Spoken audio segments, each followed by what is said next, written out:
Hello, welcome back to another video. Now, a lot of people know that I've been using a Bluetti AC200 Max to power everything inside my Mercedes Sprinter camper van, and it has performed flawlessly. But today I'm going to be doing something I didn't think I would ever do, and that is actually take the Bluetti AC200 Max along with the 2 expansion batteries out of my camper van. I'm going to be replacing them with something far superior, and that is the brand new Bluetti Apex 300.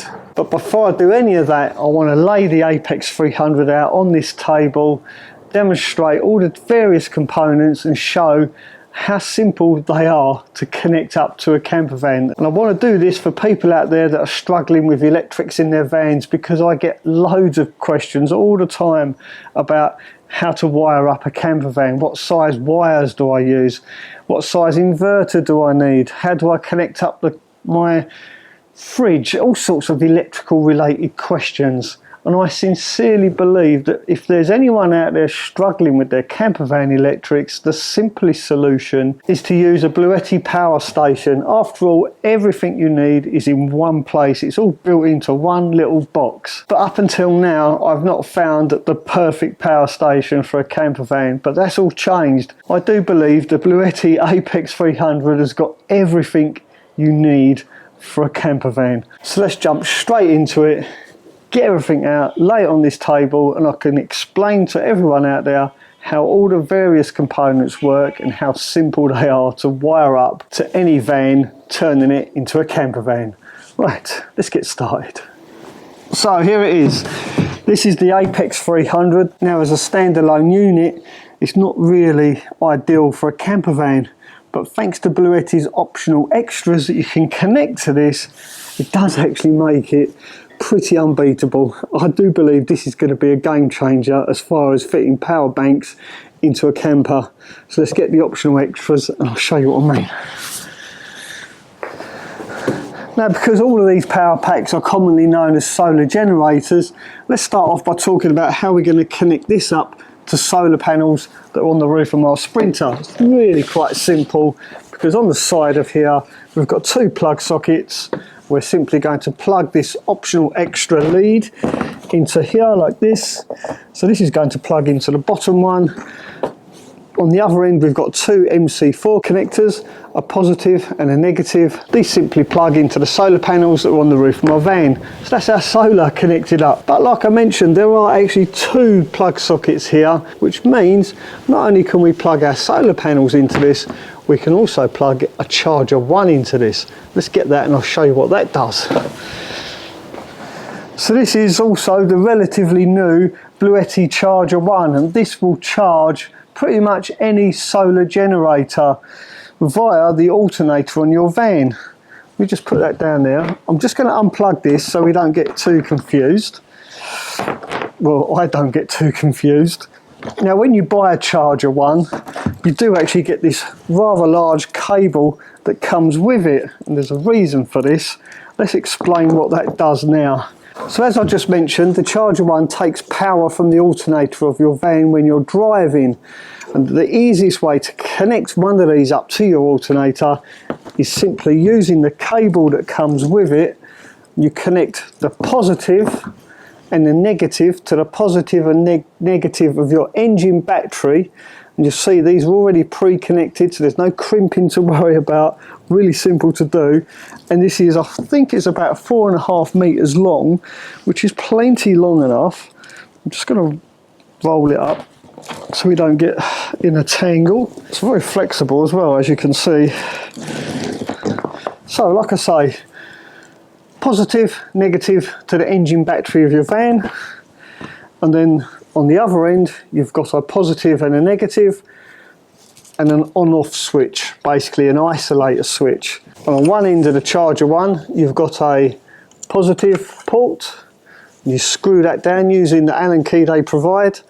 The negative port again, you can screw that down using the Allen key they provide, making it nice and strong, a good connection. And once again, they've already got terminals pre-crimped on the other end of this cable. Now the important part is, once you've got power going to your charger 1, you need to set the voltage on this to suit whatever it is you're going to be charging, and you do that via the Bluetti app. So once you've set your voltage, you've got it correct, you then go ahead and connect your charger 1 to your power pack, and to do that you do it via the MPPT charge controller that's built into your power pack. So once again, we need an MPP charge controller cable, I guess for want of better words. We plug that into your power pack and then plug your charger 1 into here, and hey presto, you start your van up. The charger 1 will then start charging. But here's the great thing about this, we can actually plug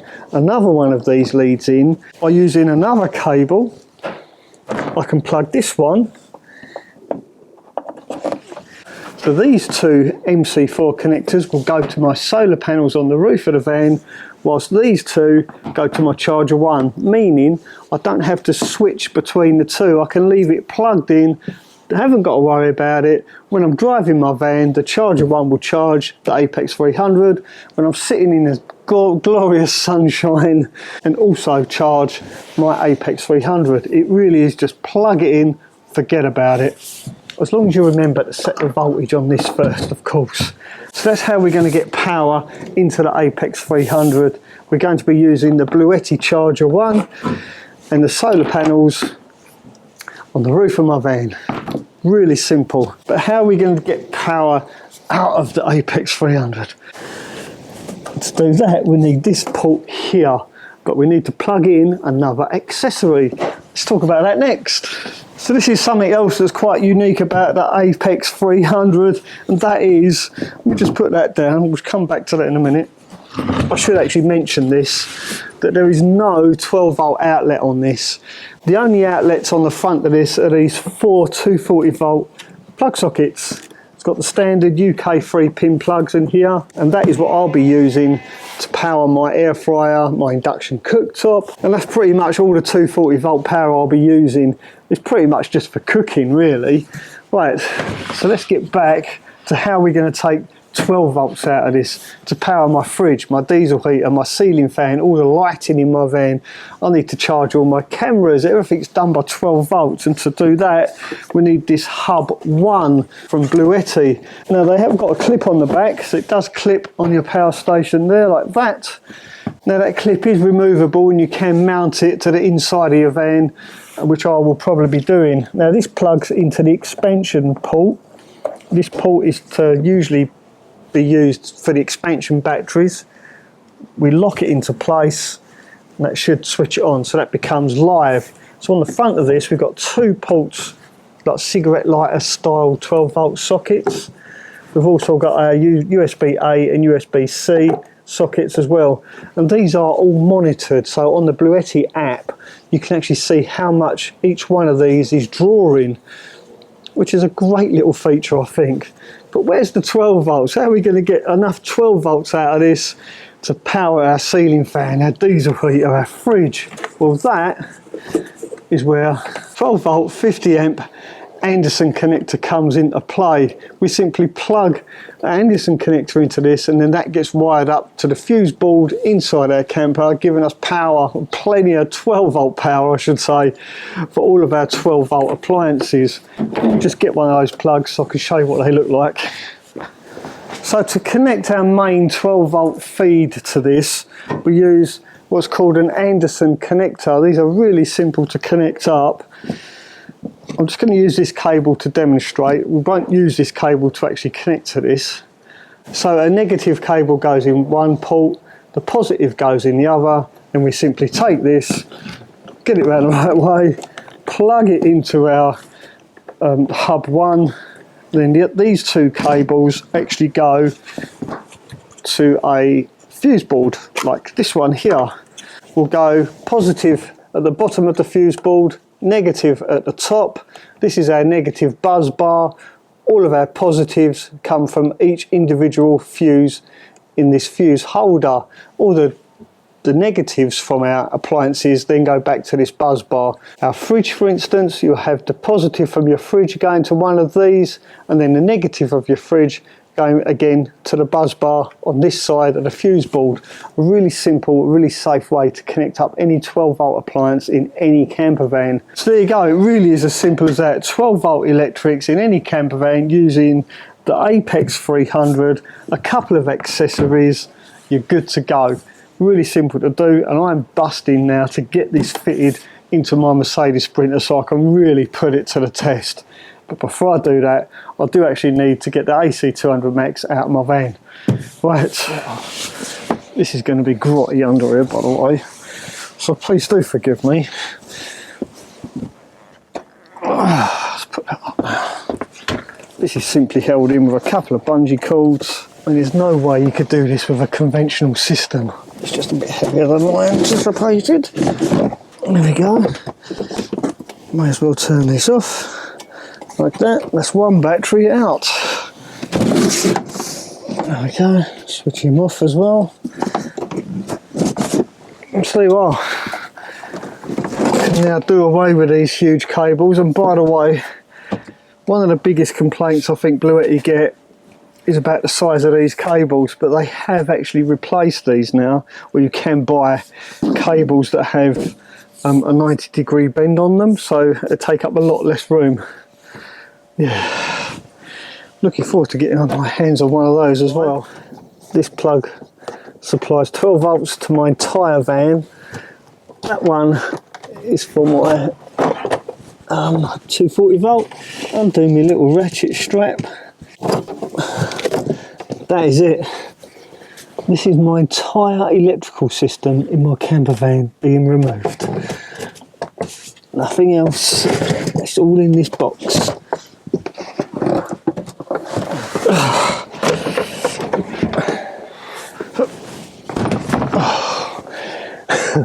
Now, of course, one downside of having everything in one box is the actual weight. Because this has got everything built into it, like all power stations or solar generators, they do tend to be a little bit on the weighty side. I think this one is about 30 kilos. So if you are getting one of these or considering getting one of these, just bear that in mind. They are quite heavy. Oh, now I've put it in place, I forgot to show you something.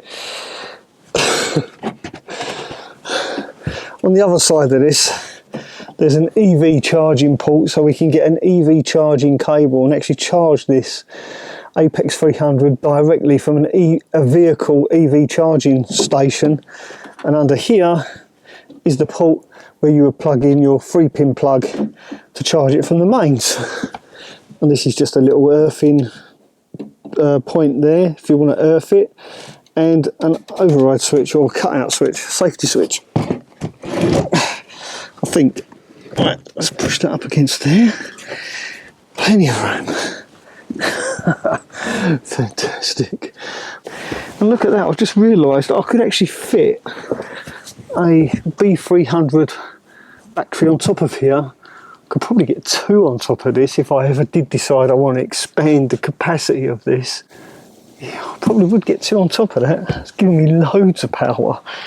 Right, let's get the rest of it fitted.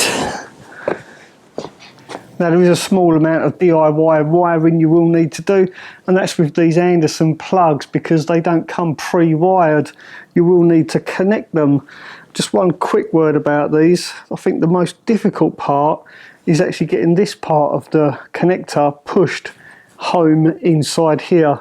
Once you've got your cable connected, and I'll show you how to do that in a minute, you need to push these home, and to do that it's a really good idea to get a screwdriver and push them all the way in. Just get it on the edge of this lip like that, give it a good push, and make sure that this little hook, if I put my hand there, the camera should focus, you can just see it's like a little hook at the bottom of this. It needs to go over the clip inside. If I move it around, you might just see there's like a tongue, it's almost like a reed valve inside there, and that hook has to go over that. If you don't push it all the way home, you'll soon know, because when you go to plug this in, this part will simply push out and you won't make a good connection. Right, with all that out of the way, let me show you how to connect a cable to this. Okay, so the first thing I want to talk about is the tools we're going to need. We're going to need some wire strippers. We don't need these, but I do recommend getting wire strippers. Just makes the whole thing a lot easier. And some crimpers, because we are going to need to crimp on some of these connectors. We're also going to need some cable, and this is 8 gauge. It's probably about as thick as you'd need for 50 amps. So let's talk about how we're going to connect these up. Our 8 gauge cable, put it in our wire stripper. That. So we strip the sleeve off. And these are multi-strand cables. Don't use domestic cables. These are multi-strand, as you can see, lots of strands in there, so any vibration, they're easy to bend, they won't snap internally. That's why we always use multi-strand cable. Put our Anderson connector on there like that. We then get our crimper. Place it into the biggest one. Now I've got a bit of a dodgy hand, not very strong, I haven't got a very good grip, so I'll put the crimper on the table like this and just simply push down. You can see I've had an operation, so I haven't got much grip. Do a crisscross pattern as well, like that. Do it both ways. That's not coming off. Now to fit this to our Anderson plug, we want the positive. When we place it inside, we place it this way up with the nice curved edge facing upwards and the hook facing downwards. So you've got the flat surface here, the oval bit at the top, that's the way you want to slide it in. If you put it in the wrong way, it will just pull out really easy. It's this little hook at the bottom that keeps it in place. So we find up the right way, we push it in. You should hear it go click as it goes in. They are very, very tight to get in. Just get the screwdriver on the lip at the back, then click it in at place. There you go. You can see, or I don't know if you can see it inside there now. It's clicked into place. I don't know if the camera picked that up, but you can see the little tab there that holds it. So that's that end. Now on the other end of the cable, we're going to cut the cable to length and then attach this connector, which in turn will connect to the positive side of our distribution board.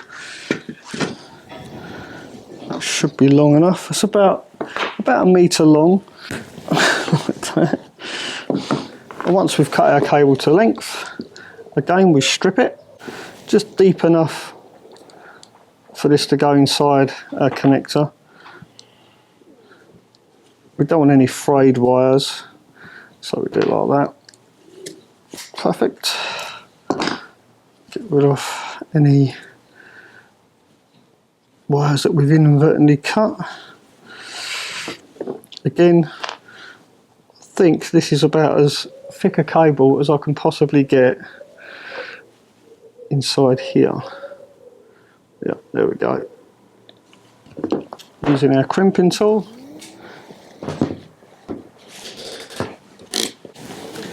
But just to be on the safe side, I'm going to also crimp it with some pliers as well. Again, do a crisscross pattern. It's only because I don't trust these. It's probably perfectly fine, but I like to do this just to make sure. So there we go, that's our positive cable connected to our Anderson plug. Clearly see positive, red cable, we know exactly where we are. All I need to do now is exactly the same with the negative, and then we can connect both the positive and the negative to our fuse board. Right, I dare say this is not the most flattering angle, and the lighting is probably quite terrible. And it was even worse when I was trying to wire up or connect up the Anderson plug to my fuse board. Nevertheless, it's done. The other end of this is now connected to my fuse board. Totally impossible to film it because it's in such a tight spot right in there. But anyway, let's now connect it up to our hub one. Get the Anderson plug around the right way, simply plugs in like that, nice and tight, good firm connection there. We now plug in the hub one into our expansion battery ports there. Let's switch the Bluetti the Bluetti Apex 300 on. So that's switched on. Turn this on. Hey presto, we've now got power resumed into the van. Yep, the fridge is running. Oh, how many watts is it pulling? 81 watts. Brilliant. Right, now I'm going to mount this on the inside of the door here, eventually, up there like that, so that when I open the door, I can actually access, access this plug, the USB-C 100 watt outlets, so I can charge my laptop from these plug sockets. And I think it'd be quite difficult to get to if I have it mounted up here like this. Perfectly fine, but I do actually want to use these plug sockets, so I think I'm going to actually mount this on the back of the door. But for now, I'm just going to leave it there. No, I won't, because it'll be in the way. I won't be able to see what I'm doing. So I'm just going to lay that on top of there for now, until I decide where to put it permanently. Okay, so the next job I'm going to do is actually connect up the solar panels that are on the roof of my van. To do that, it's going to be really simple. All I need to do is plug one of these in there. I can see it. It's very difficult at this angle. Trying to film this and connect everything up at the same time is quite difficult. So make sure you give this video a thumbs up. For effort anyway, I think I deserve a thumbs up. There you go, that's it. That's my solar panels connected. Really simple. So now one more connection, and that is to connect up the charger one. And that is going to be just as easy, but first, before I plug this in, I need to thread the cable through the little hole in there, because these won't fit. Just need to get it around the right way. Right.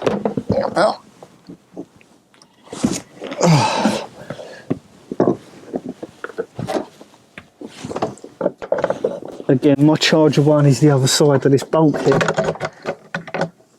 I think ideally, if I was building this van from scratch, I would actually have everything up here.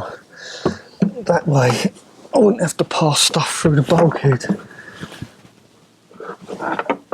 I'm actually planning on rebuilding my van, and when I do, I think that's probably what I'll do. So there you go. Anyway, that is the charger one cable plugged in. So all I need to do now is actually connect up the charger one. Okay, so here's my charger one, all nice and neatly installed. I've got to admit, I've kind of cheated here a little bit, because I was already using this charger one with the Bluetti AC 200 Max. I simply removed it to make this video, but you can see I've connected it up. We've got our positive cable going in. The other end of this positive cable is connected up to my engine battery. Negative cable again, that's connected to my engine battery and is simply passed through into the charger one. On the other end, we've got our two MC4 connectors, and these ones, as we know, are connected to the new Bluetti Apex 300. Now, there's one important thing we need to do before we connect these, and that is reset the voltage on this. I've been in touch with Bluetti, and they tell me that the correct voltage for the charger one and the Apex 300 is 56 volts. So let's do that first before we connect these up. Very important. Okay, so our voltage is now changed, so all we need to do is connect the charger one like this and this. I think we'll tuck those cables up in there, out of the way, or should I leave them hanging down? Yeah, we're just going to leave them there like that. I think they'll be fine hanging there. That is it. That's the charger one connected to the Apex 300. And I think that is pretty much all the connections done. So all we need to do now is test it out. Actually, we're not quite done yet, because I need to connect up my 240 volt system. Let's do that next. There we go. That wasn't very difficult, was it? I need to make this cable shorter. Right, oh yeah, it's not touch screen. Switch that on. There we go. So that's the AC connected up to my van. This is literally an extension lead that goes to my induction cooktop and one socket above the kitchen sink. So I think next thing I'm going to do is actually put this to the test. Let's put the kettle on and cook some lunch. I've got my air fryer here. So I think what I'm going to do is actually try my air fryer. That's got to work. I mean, that's important, right? Let's get the kettle out of the way. Let's get the air fryer on first. And if you're wondering why I've got all this stuff on top of my bed, it's because I've been picking up plywood and I slide the plywood on top of the bed. And it helps with the air fryer as well. Is that going to stay there? It's a bit dodgy, but there you are. Is it going to work? Yes, we've got power. Let's put something in it first. May as well, whilst we're testing, because we are testing our brand new Bluetti, we may as well test it properly. The lights will work. We've got this new Cornish pasty from Lidl's. It was a whole pound. Can you believe that? Look at that. I'm just going to warm it up. But because it's an air fryer, we do need to leave it on quite a low setting, I believe, for about 20 minutes. Be interesting to see. Just check I've got that right. 20 minutes, 190. Right, 190, 20 minutes. The water pump's working. Well, I guess that's obvious because the water wouldn't come out, would it, if it wasn't? It's a bit of a stupid statement, to be honest. Right, can we use the air fryer and induction cooktop at the same time? Now, I always use my air fryer at 1000 watts. So we've got 1000 watts being pulled by the air fryer and 1000 watts being pulled by the kettle. Will it melt the plug? That's the big question. Right, let's have a look. Where is it? Oh, there it is. Use Bluetooth to connect to your Apex 300. Yes. But I'll tell you what though, yeah, I am using both of these from one plug. It might be a bit risky. I don't recommend doing this. So I'm going to turn the kettle off because I just realised, really, I do need to wire up another separate plug. So these are connected up separately if I'm going to be doing this often, as it were. Let's take that off of there because I actually want to move my van out into the sunshine. Yeah, that was a bit of a lame test. I'm going to leave that going for 20 minutes, see how that goes. Is my fridge working? Yes, the fridge is working. I think that's it really. What else can I do? It's all working. Let's take the van outside into the sunshine, see how much difference it makes having the charger 1 and solar coming into the van at the same time. After all, it's a sunny day, so let's get the van out in the sunshine. Okay, well, I've got 1000 watts going out of the Bluetti. How much can I put into it? Let's crank her up and see what goes in. Oh, thank you very much. Take it a minute. Usually the charger one, there's a bit of a delay. Any minute now, when you're ready. You'll probably hear the engine tone change when the charger one kicks in. There it goes. So we're getting 300 watts from the charger one. Let's go out into the sun. Let's see what happens next. Into the blistering English sunshine. 600. Wow. Now I've got 600 watts of solar on my roof, but because the panels are flat, usually the most I usually get is about 300 watts. I'm getting 700 watts going into my van right now. Oh, it's just gone down to 6. Yeah. Clouds, I guess. Anyway, look at this. Oh, 550. Oh yeah, that's not good. We've got some cloud coverage. So we've got 500 and, oh, 600, 700 watts. 700 watts. So there you go, that works.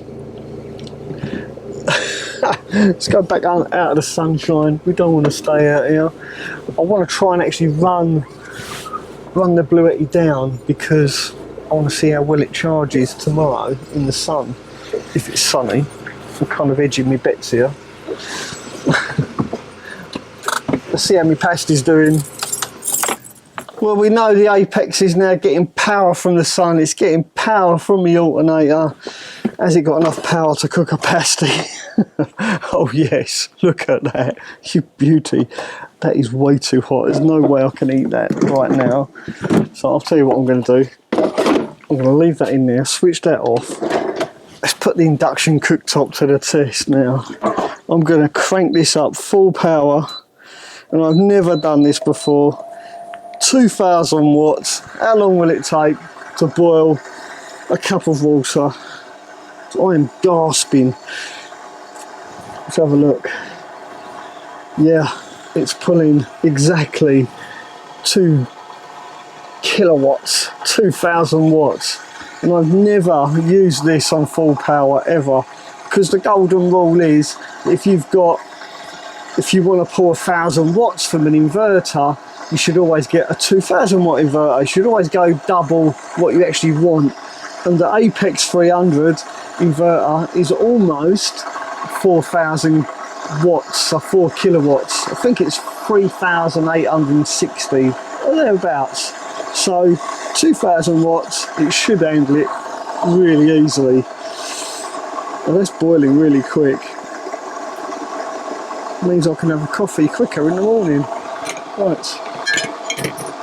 This is real time, right? I'm not going to edit this, so we'll see how long it actually takes to boil. And what I do, I usually boil 1 cup of water for 1 cup of coffee. There's no point wasting energy boiling more water than you need. It's just pointless, really. Save a lot of power doing that. There you go. It's boiled already. That is the quickest that kettle has ever boiled. I've not even put the milk in the cup yet. There you go. Well, I think... What else? Oh, there's one other thing I need to test. Talking about boiling water and hot stuff. Yeah, I was about to end the video then. Look at that, lovely. There is something else I need to check. And that is my diesel heater. Where's my remote? It's way back there. Let's just get that. Yeah, I need to make sure the diesel heater works, don't I? On. That'd be a bummer, wouldn't it? Imagine that if I do all this and then come winter time, the Apex 300 doesn't run me diesel heater. That'd be a real kicker, wouldn't it? Let's see, shall we? Got to say, I'm enjoying the app. So we're drawing 133 watts, and that's because the diesel heater's on now. The induction cooktop's cooled down. Look at that. You know, I mean, that's what I like about these. I mean, it's hot, but yeah, I've just boiled a kettle on that. I can put my hand on it already. Okay, let's wait a minute. It is stifling hot at the moment. I might even have to take my hoodie and my hat off. I just want to make sure the diesel heater cycles through and the Bluetti doesn't cut out. I'm pretty sure it's going to be okay. After all, you just saw me boil a kettle in absolutely no time at all. But that's on the AC side of things. It's the DC that matters. You know, the stuff that runs the lights. Oh, the ceiling fan. Yes. Let's try that. We've got to try everything, right? Yep, that's working.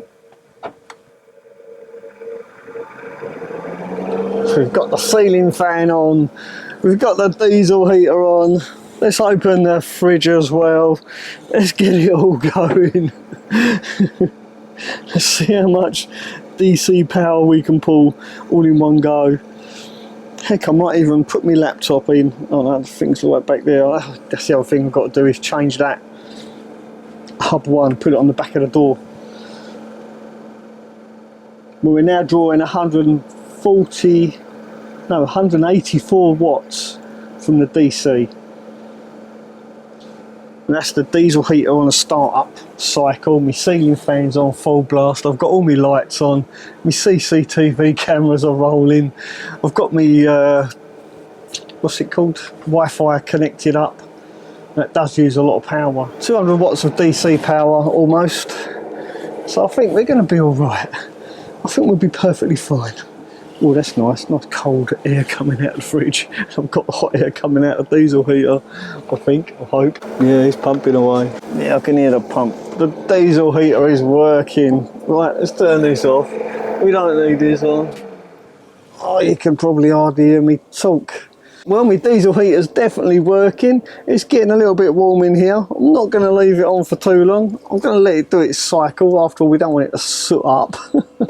There you are. I think that's about all I can test on both sides of the scale. The AC, the DC, it's all working well. There's one other test I really want to do, and that is to plug it into an EV charging port to see how quickly it will charge once it's quite depleted. I think I want to run it down to about 20% and then see how quick it'll charge, plugging it into an EV charging port. But unfortunately I don't have an EV charging cable yet, but as soon as they are available I will order one from Bluetti, and I will take my van to an EV charging port and see how quick it charges. So if you want to see that video, make sure you subscribe to my channel and hit that notification bell, and we'll run some more tests on the Apex 300.